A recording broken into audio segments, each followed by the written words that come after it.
What is going on, crew? Welcome to yet another installment of our Sticking Point series. This week's video is going to be dedicated to the bench press, and essentially we're going to explore the two most common areas for missing your bench press, and we're going to talk about some of the strategies and exercises and technique alterations that you can make to your movement in order to make it more efficient and so that you can add more weight to the bar. Dexter is going to be demonstrating all of the exercises today. He's so well trained that I actually have him do bench press often. I mean, look at these muscles that he has here. The thing with the bench press is that it is seemingly an extremely easy exercise to do. It is actually an extremely technical lift that allows for very minimal error. The requirement for this movement, skill-wise, is so high. The general answer for missing the bench press, either at the bottom or at the top of a lift, is gonna be practicing more bench press. So generally just getting more time under the bar, increasing the frequency of your bench to multiple times per week.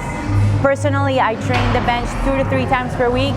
The second part is, are you bench pressing heavy often? And especially at the bench press, you need to practice at the heavy weights, at high intensities, so that you can teach your body and your arms and your brain how to move that weight. Now that we have that out of the way, let's get into some of the more minute details that you can start implementing to improve your bench press. Okay, so the first thing that we're gonna talk about is missing the bench press at the bottom of the lift. Now, the two possible weak muscles or weaker muscles that we're gonna talk about are your pec major and your anterior delts. Now, I'll show you 2 exercises that you can start including in your programming to help that. Now, let's look at the incline dumbbell shoulder press. The way that I do it is I like doing it a little bit more or less inclined, more upright, so about 30 degrees of incline, so that way you can target more the front of your shoulders.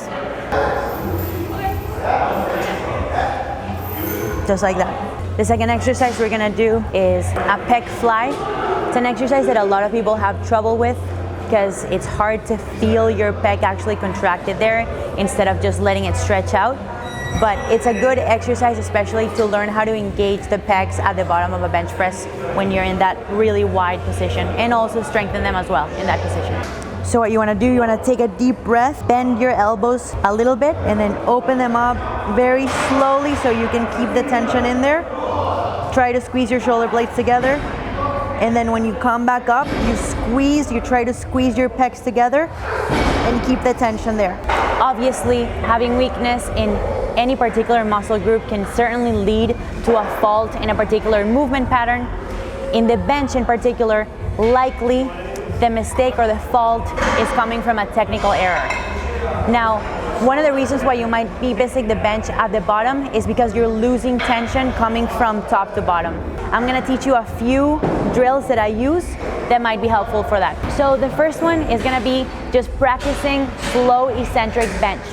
And within that is properly setting up. Now, you notice when I go to set up for my bench press, I make sure that my shoulder blades are retracted and pulled together as much as possible. And then I'm trying to bend the bar downwards with my pinky fingers. Now, the key to an eccentric bench is just that. It's just slowing down the bench to at least a 4-second count, especially in the last few degrees of motion in the bench. All right, the next exercise we're gonna look at is an overload eccentric.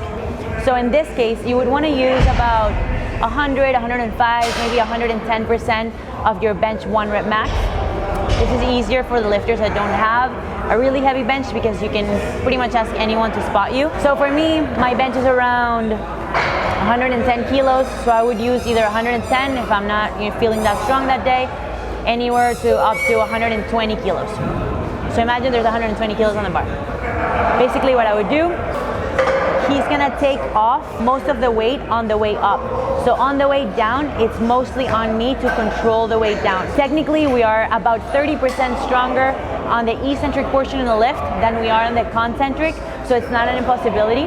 You should be able to lift at least 30% more of your 1 rep max if you're only completing the eccentric portion of the lift. And for your final exercise, I'm gonna suggest that you do a paused spot press. So on the spot press, you don't want the bar to touch your chest. When I practice these, I try to keep it just a couple of inches above the chest so that it's even more specific. Some people keep it really far away from the chest. I would rather keep it a little bit closer so that it's simulating that portion of the bench that we tend to miss at. All right, now let's talk about why you might be missing the bench press halfway through or at 90 degrees. There's multiple reasons, and there's actually multiple conflicting reasons as well. The first one, just to follow the theme that we've been doing until now, is let's address possible weak muscles. Now, at that point in the lift, your triceps are contributing to a greater degree. So we just want to make sure that the triceps are as strong, staying as strong as they need to be in order to complete that motion. So for that, I'll show you a couple exercises. So for your accessory exercises, we're going to look at your dips and tricep extensions. The dips are an exercise that irritates some people's shoulders. So if that is you, maybe don't do this one. You want to bring your chest below the height of your elbows and then come out to a full lockout. If that is too easy for you, then I encourage you to add weight. You can hold a dumbbell in between your feet. You can wear a vest. You can add chains. You can grab a belt. Whatever you have to do that way. You can ask a partner to push you down. You can grab a band. The options are endless, fam. You can do whatever you want to do to add weight to yourself. You can maybe eat more, get fat. I don't know. You got the idea. The key to a tricep extension is to keep your body close to the bar. A mistake that I see people make is that they stand way too far from the bar and they end up either swinging their bodies into it or making it too anterior deltoid dominant.